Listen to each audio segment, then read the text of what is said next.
What annoys the heck out of me is the fact that the Dolphins signed John U. Smith, the guy that we should have signed ourselves, and they are still negative 20.4 million against the cap, and they have what, a couple days before free agency starts. I mean, not a couple days, it's like 4 days, but still, it's just amazing to me how they are still under the cap, yet they signed the tight end we should have signed. We should have had him in our building, ready to sign him within seconds of him being cut. Anyway, so guys, today we're going to go ahead and react to all of the updated salary caps after everyone had made their cuts. So let's go ahead and get right into it. Oh, cuts and franchise tags.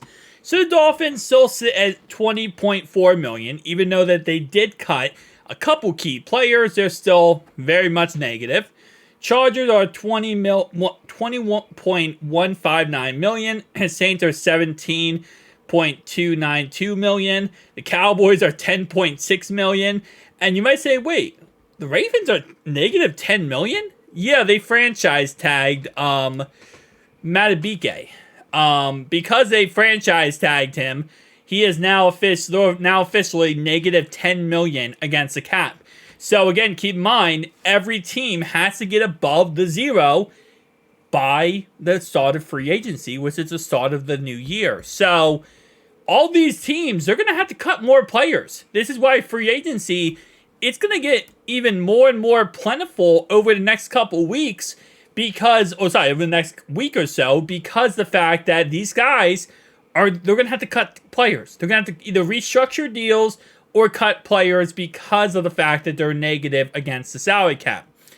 Broncos just cut Russell Wilson. Now they're negative 2.65 million against the salary cap. And look at the Bills.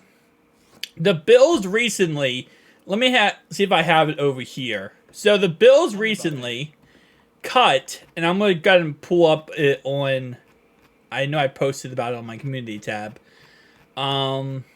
Where did I put? I posted a lot of stuff in my community tab. But yeah, Ravens franchise tagged him. And it should be... What's it? I think I skipped it. I definitely skipped it. It's right here. Okay, so they released 6 players, including 4 Pro Bowlers on Wednesday. So they went ahead and released Tre'Davious White, which I saw a lot of people saying we should pick him up. The answer to that question is no, and the reason why is because he has a lot of injuries. After his ACL tear, he's never been the same. He's always been a problem. So I would not pick him up among the Bengals. Jordan Poyer, he's 34 years old. You're not going to pick him up. Mitch Morris, Hardy, and then I can't see these other 2 guys down here. But yeah, so they released 6 starters. Even with them releasing 6 starters, they're still negative $9 million against the salary cap. That's how crazy their salary cap is right now. And they didn't cut Von Miller. A lot of people thought they were going to cut Von Miller because he's costing a lot of money right now against their salary cap. Per game cap number, $15 million. Right now for Von Miller, he's costing them $15.154 million. So there was a lot of people who thought not cut him but restructure his contract. They did not. They currently only have 48 players on the roster, and they're going to have to cut more players because they are still negative $9 million against the cap. 49ers are $285,000 against the cap. They're going to have to cut somebody. The Chiefs are currently $3.4 million.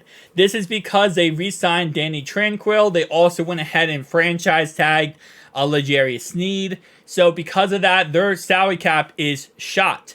So again, to all the Chiefs fans that were saying that they were going to sign T. Higgins to her contract, I understand that a lot of people do not understand how the salary cap works, / they just want to say things, but yeah, no, you can't do that. You're going to have to, you can't sign T. Higgins who wants $25 million a year when now you have $3 million after you get your own players under control and your own players, signed to your roster. So I always find it so funny because there's even analysts. Listen, there's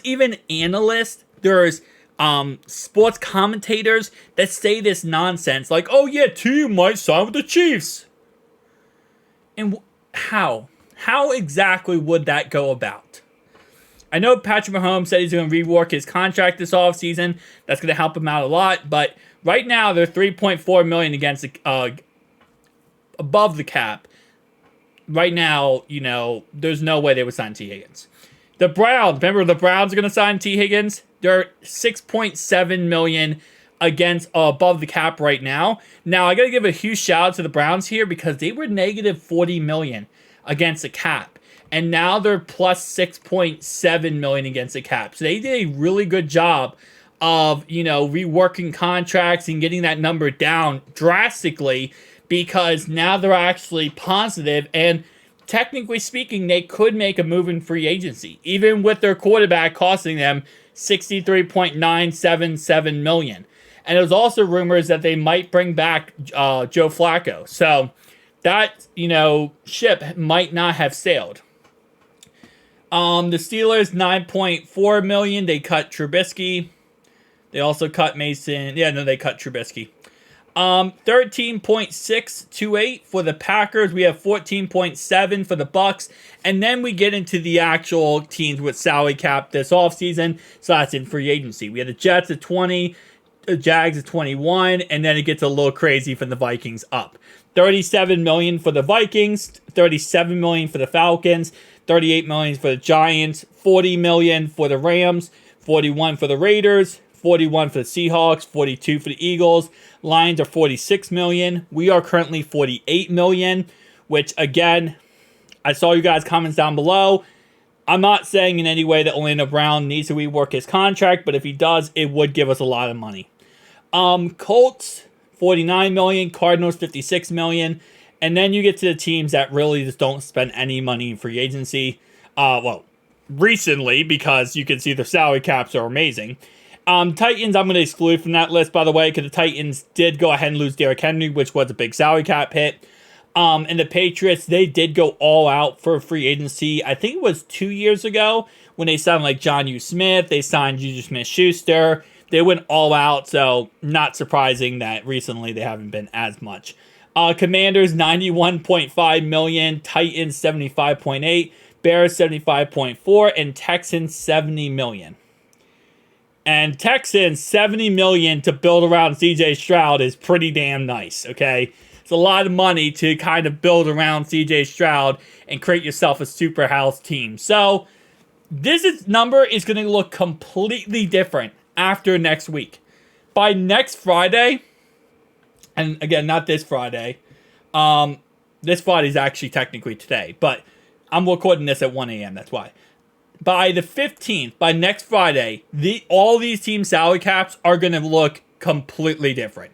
You're probably going to see the most salary cap of one single team is probably going to be in the 30s or 20s millions. Like, this is going to be the top salary cap, 21 million. Because you're going to see a lot of teams below their salary caps on free agency. So it should be interesting to see how this ends up working out. Guys, tell me down below your thoughts and opinions. Also, okay, there's only 13 million. I'll see you guys in the next one. Peace out.